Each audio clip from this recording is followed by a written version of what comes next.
नमस्कार, मैं हर्षित तिवारी। अब है न्यूज के शनिवार के बुलेटिन में आप सभी का स्वागत है। आइए चलते हैं उज्जैन जिले की खास खबरों की ओर।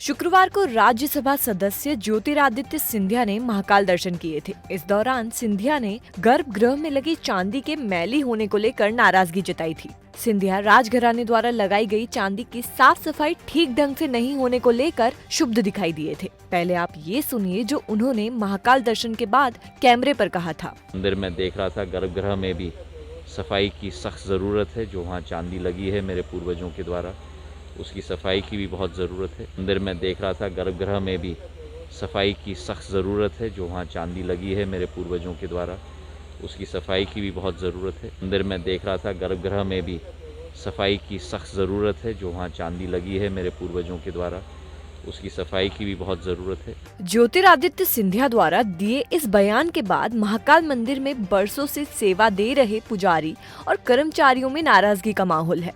लेकिन मामला सत्ता पक्ष से जुड़ा है, इसलिए कोई खुलकर बयान नहीं दे रहा है। जब अभय न्यूज ने महाकाल मंदिर में लगी चांदी की हकीकत जानने का प्रयास किया तो जानकारी लगी कि महाकाल मंदिर में रत्ती भर चांदी भी सिंधिया परिवार द्वारा नहीं लगाई गई है। पूरी चांदी दान दाताओं द्वारा एकत्रित की गई है, जिसमें मंदिर के पुजारी प्रदीप गुरु की महत्वपूर्ण भूमिका रही है। आइए उन्हीं से सुनते हैं महाकाल मंदिर में लगी चांदी की हकीकत। कुछ वर्ष पूर्व सन 1996-97 के अंदर सबसे पहले रुद्र यंत्र की चांदी लगी है। जब रुद्र यंत्र थोड़ा सा वो हो गया था,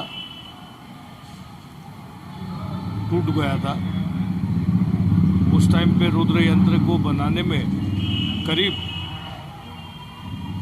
125 किलो से लेके 150 किलो के लगभग चांदी रुद्र यंत्र के लगी। फिर मंदिर के अंदर गर्भगृह के गणपति जी, कार्तिक स्वामी, पार्वती माता और नंदीगंज जी महाराज की प्रतिमाएं लगी है। उसी बीच में भगवान की जलाधारी के ऊपर चांदी का क्लेवर चढ़ाया गया है। दोनों समय चांदी की बनाई है, वो भी करीब 1999 के लगभग हुआ है काम। अभी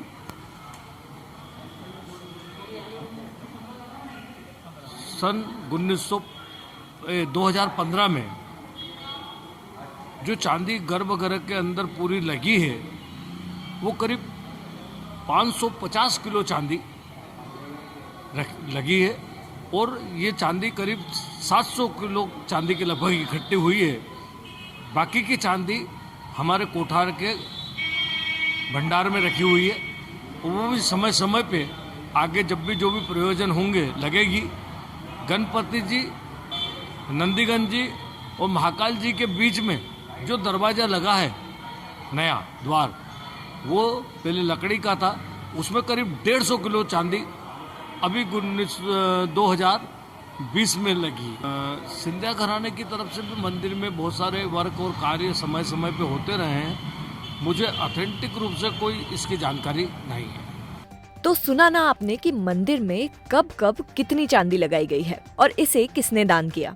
अब इसे जानकारी का अभाव कहें या फिर वाहवाही लूटने के लिए झूठ, ये तो खुद ज्योतिरादित्य सिंधिया ही जाने। लेकिन प्रशिक्षण शिविर में शामिल होने के लिए शहर पहुंचे सिंधिया ने मीडिया से चर्चा में जो कहा वो सही नहीं था, ये बात साफ है।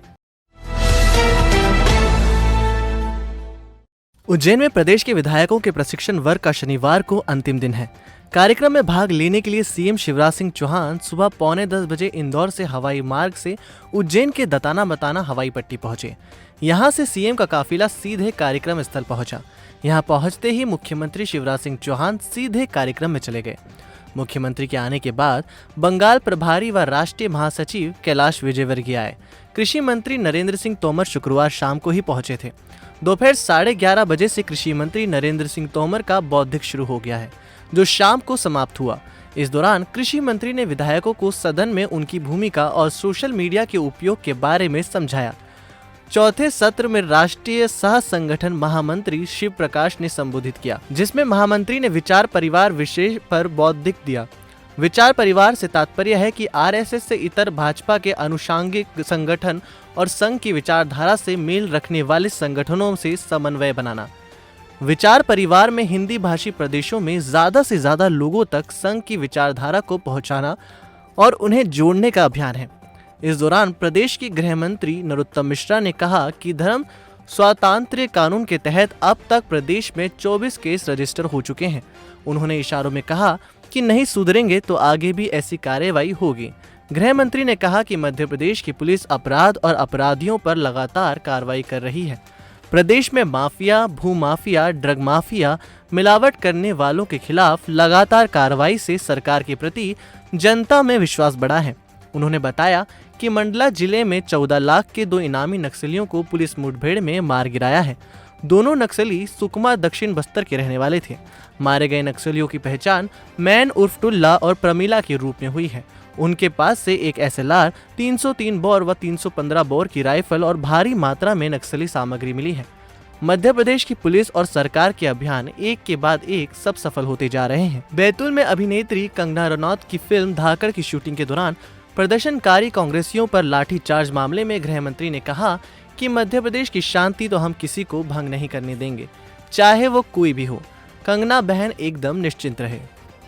एक SLR, 303 बोर एक और 315 बोर की एक,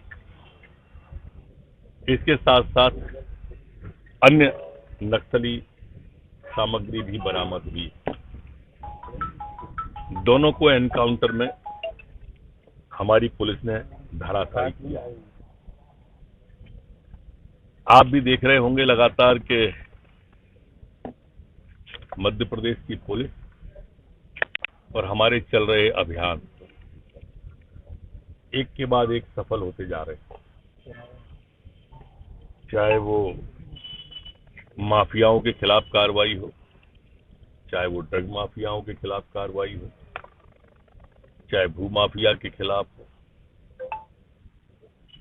इन सब के खिलाफ लगातार कार्रवाई की। मिलावट पर कसावट का भी आप परिणाम देख रहे हैं। मैंने कल आपको धर्म स्वातंत्र विधेयक, जिसे आप लव जिहाद कहते हैं, उसमें भी आपने देखा होगा कि 24 प्रकरण अभी तक दर्ज किए हैं। लगातार मिल रही सफलताओं के लिए मैं पुलिस को, मंडला पुलिस को, बालाघाट पुलिस को बहुत बधाई देता हूँ। उनको कुछ इनाम भी देंगे क्या? निश्चित रूप से पहले भी दी तो अब क्यों छोड़ेंगे। सर अभी क्या आज का क्या शेड्यूल रहने वाला है? माननीय केंद्रीय मंत्री नरेंद्र सिंह जी तोमर हमारे मध्य प्रदेश के संगठन की दृष्टि से आदरणीय शिव प्रकाश जी आ गए हैं। पूर्व में हमारे प्रभारी आदरणीय मुरलीधर राव जी भी यहाँ उपस्थित हैं। इन सभी का उद्बोधन, मार्गदर्शन हम सबको मिलने वाला है और उसके बाद हम समापन की ओर बढ़ेंगे। देखिए, अकारण का विरोध और अकारण को मध्य प्रदेश की शांति में तो हम किसी को भी भंग नहीं करने देंगे, चाहे वो कोई भी हो। कंगना बहन एकदम निश्चिंत रहे। इस तरह की कोई भी नापाक हरकत कोई करेगा तो उसके साथ ऐसा ही बर्ताव होगा। दोपहर 2:30 बजे भाजपा के प्रदेश अध्यक्ष विष्णुदत्त शर्मा ने प्रेस वार्ता ली, जिसमें उन्होंने प्रशिक्षण वर्ग की जानकारी दी। प्रेस वार्ता के दौरान प्रदेश के अध्यक्ष ने एन केन प्राकारण सरकार बनाने के सवाल पर कहा कि कांग्रेस ने 15 महीने के भीतर ही प्रदेश को बर्बादी की कगार पर लाकर खड़ा कर दिया था। गरीब हितैषी सभी प्रकार की योजनाएं बंद कर दी थी, जिस वजह से कांग्रेस के कुछ साथियों ने प्रदेश को बचाने के लिए भाजपा का दामन थामा। प्रदेश को बचाने के लिए कांग्रेस से भाजपा शामिल होने वाले नेता और जनप्रतिनिधियों को इसलिए ही जनता ने उपचुनाव के दौरान दोबारा मौका दिया। नगरीय निकाय के चुनाव के लिए समिति का गठन कर दिया गया है। सभी कार्यकर्ता बूथ स्तर पर लगे हुए हैं। नगरीय निकाय चुनाव में भाजपा प्रचंड बहुमत से जीत दर्ज कराएगी। नहीं, कांग्रेस के विधायक नहीं आए, नेता भी आए कांग्रेस। एक मिनट, भारतीय जनता पार्टी मध्य प्रदेश के लिए आज से नहीं लगातार अपनी भूमिका निभाती रही है। 15 महीनों के कार्यकाल के अंदर मध्य प्रदेश को जिस प्रकार से कमलनाथ और दिग्विजय सिंह जी के नेतृत्व में जो गर्त में ले जाने का काम किया, फिर वो मध्य प्रदेश बनाने का प्रयास किया जो 2003 से पहले दिग्विजय सिंह के नेतृत्व में सड़क, बिजली, पानी से लेकर के हर प्रकार की दुरावस्था थी। उस दुरावस्था के दौर में उन मित्रों ने कांग्रेस छोड़कर, इस्तीफा देकर भारतीय जनता पार्टी की सदस्यता ग्रहण की थी मध्य प्रदेश को बचाने के लिए। मैं शब्द कह रहा हूं, मध्य प्रदेश को बचाने के लिए। और मध्य प्रदेश को बचाने के लिए गरीबों के उन गरीब कल्याण की योजनाओं को आप सभी मित्र बहुत बेहतर तरीके से जानते हैं।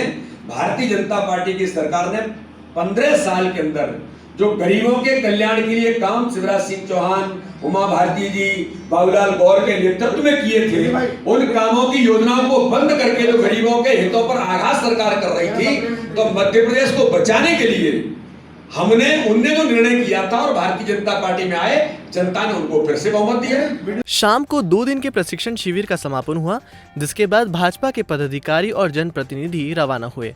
समापन अवसर पर भाजपा के राष्ट्रीय महामंत्री और तेज तर्रार नेता कैलाश विजयवर्गीय ने राहुल गांधी को अल्पज्ञानी कहकर संबोधित किया।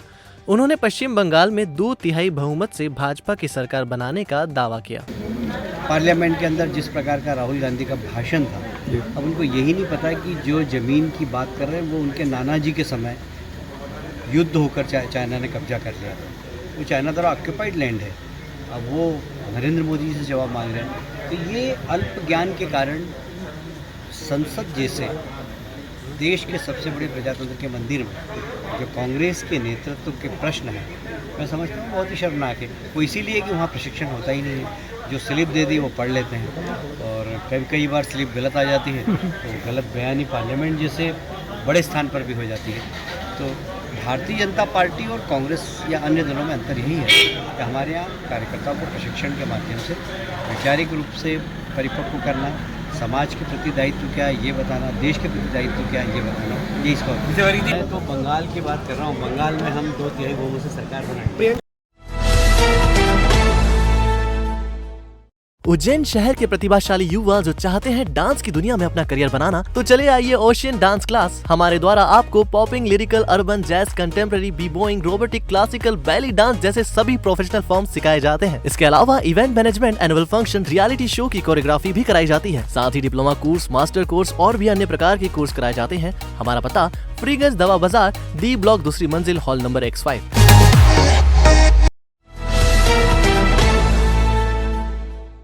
इंदौर रोड स्थित शिखर कॉलोनी में धड़ल्ले से हरे पेड़ों की कटाई हो रही है, जिसकी सुध लेने वाला कोई नहीं है। तपोभूमि के पास स्थित इस कॉलोनी में इक्का दुक्का ही मकान है, जिसका फायदा लकड़ी माफिया उठा रहे हैं। शनिवार को भी लकड़ी माफियाओं ने हरे भरे 2 आम के पेड़ों को काट दिया, जिसकी शिकायत भी वन विभाग को की गई, लेकिन वन विभाग के किसी अधिकारी या कर्मचारी ने पेड़ों को बचाने का प्रयास तक नहीं किया।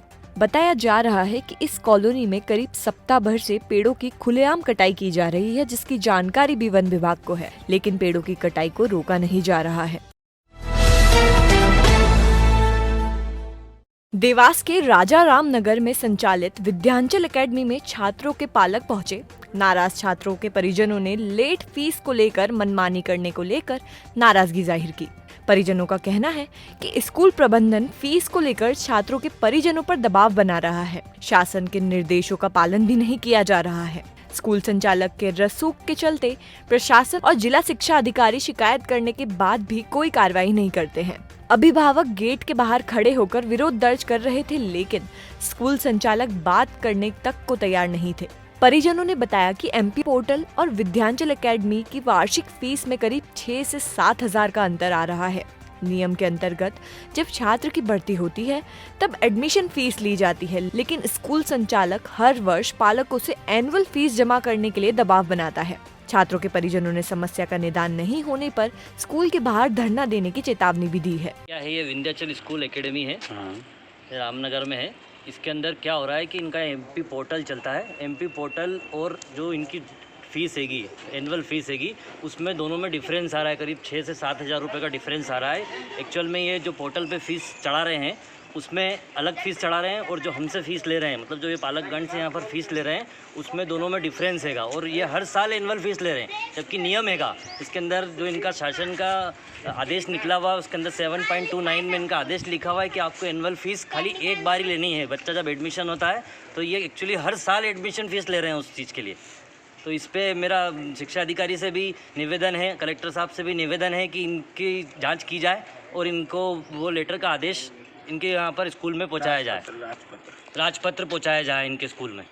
आपका नाम बता दें। नरेंद्र डोगरा, पालक संघ अध्यक्ष, देवास जिला।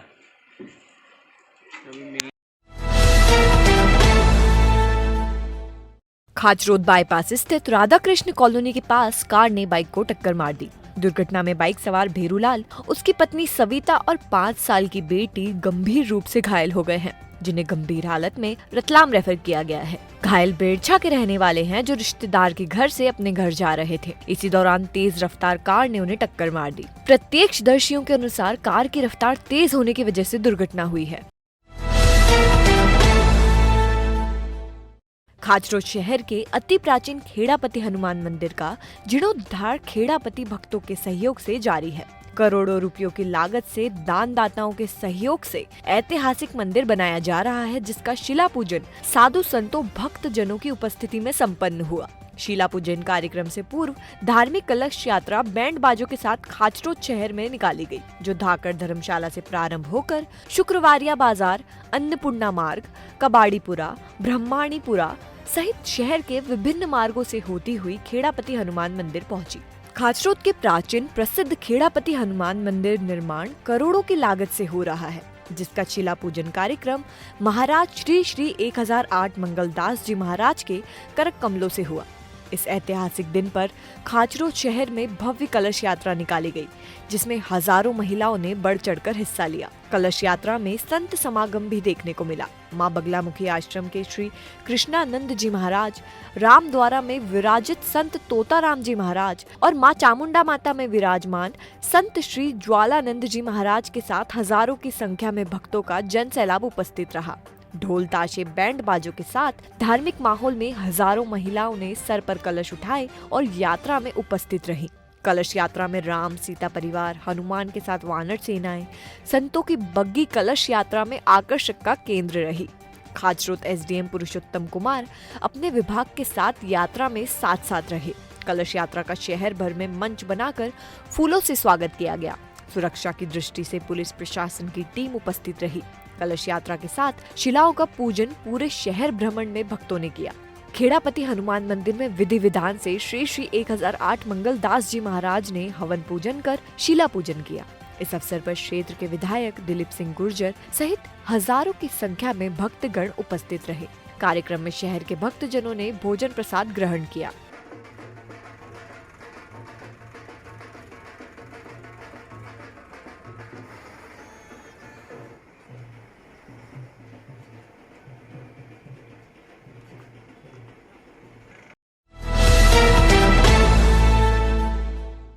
मौसम में एक बार फिर बदलाव नजर आने लगा है।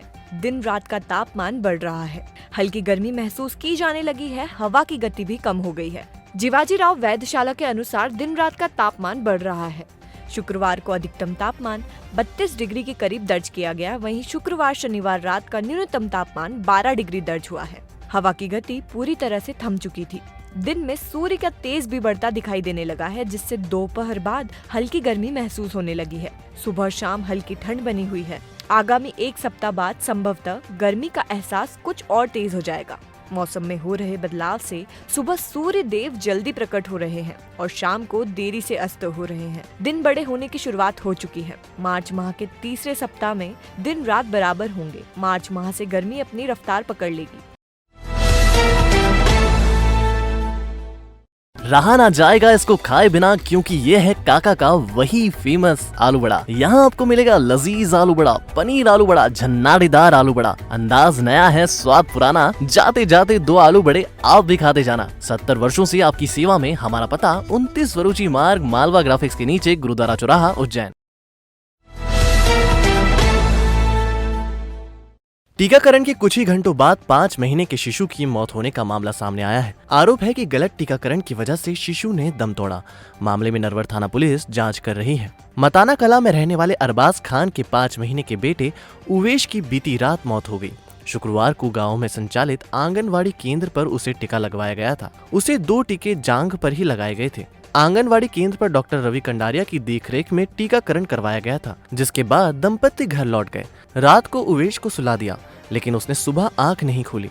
घबराए दंपत्ति उसे अस्पताल लेकर पहुंचे, जहां चिकित्सकों ने उसे मृत घोषित कर दिया। मामले में नरवर थाना पुलिस ने उवेश के शव का पीएम करवाया है। मर्ग कायम कर जांच की जा रही है। आंगनबाड़ी में कल 2 बजे टिक्का लगाया था, उसके बाद शाम को तो बढ़िया था, वो सुबह उठा ही नहीं, तबीयत खराब हो गई, डेट हो गई उसकी। कैसे लगाया टीका, कहाँ लगा था और कितने टीके लगे थे उसको? एक ही जगह 2 टीके लगाए, उस टीके के कारण ही मौत का हुआ।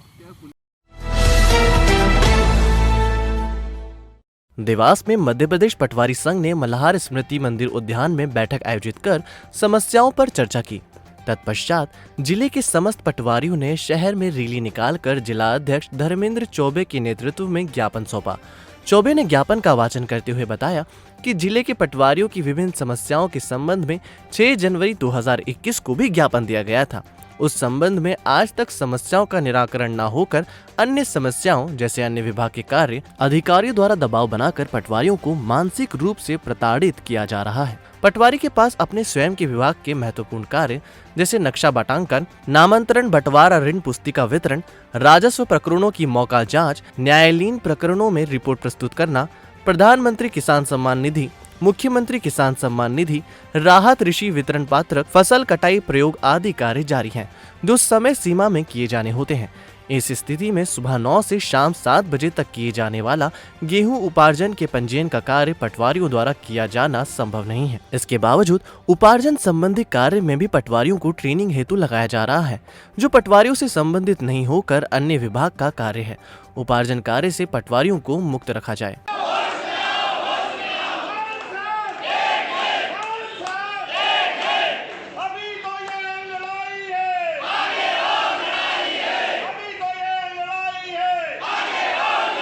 आज हमने हमारी प्रमुख समस्याओं के संबंध में श्रीमान कलेक्टर महोदय को ज्ञापन दिया। हमने पूर्व में भी 6 तारीख को ज्ञापन दिया था, लेकिन आज तक हमारी समस्या जो है त्यो है, इसलिए आज हमें पुनः मजबूरन ज्ञापन देने के लिए देवास जिले के समस्त पटवारियों के साथ आना पड़ा।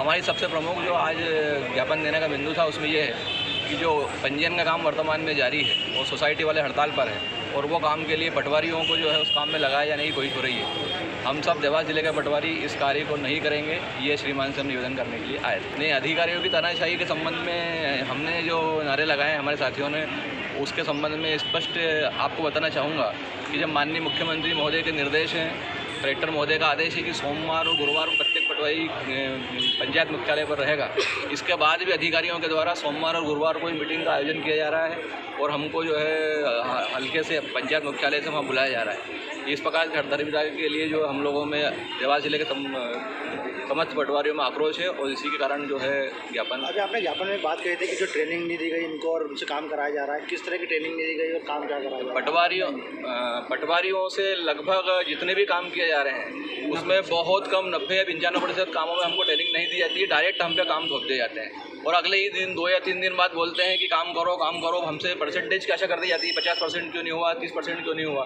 और हमारे चूँकि नए जो पटवारी साथी हैं वो तकनीकी रूप से नॉलेज है, उनको ज्ञान है, लेकिन जो हमारे पुराने पटवारी साथी जिनको 30-30 साल की सेवा हो गई है, उन लोगों को ना कंप्यूटर चलाता आता है ना मोबाइल चलाता आता है। इसके बाद वो तकनीकी ज्ञान के अभाव में काम समय सीमा पर नहीं कर पाते हैं, फिर उनको पनिशमेंट मिलता है, किसी को निलंबित किया जाता है, किसी की वेतन वृद्धि होगी जा रही है और मानसिक रूप से उनको प्रताड़ित किया जा रहा है। खबरें दे दनादन के प्रायोजक है आरके क्लब एवेन्यू। सभी सुख सुविधाओं से लैस, फिर भी आपके बजट में आपका अपना आशियाना।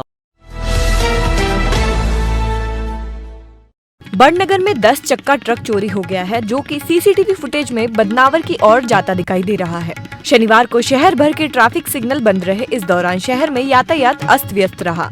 मामूली कहासुनी में शांतिनगर में रहने वाले सुरेंद्र के साथ वहीं रहने वाले बदमाश ने मारपीट की, जिसकी शिकायत नीलगंगा थाने में की गई है। भाजपा के प्रशिक्षण शिविर के चलते टाटा ने रातों रात सांवेर रोड पर पैच वर्क का काम पूरा कर दिया। उत्तर विधायक पारस जैन के घर संवेदना व्यक्त करने सीएम शिवराज सिंह पहुंचे। हाल ही में उनकी माता का देहांत हुआ था।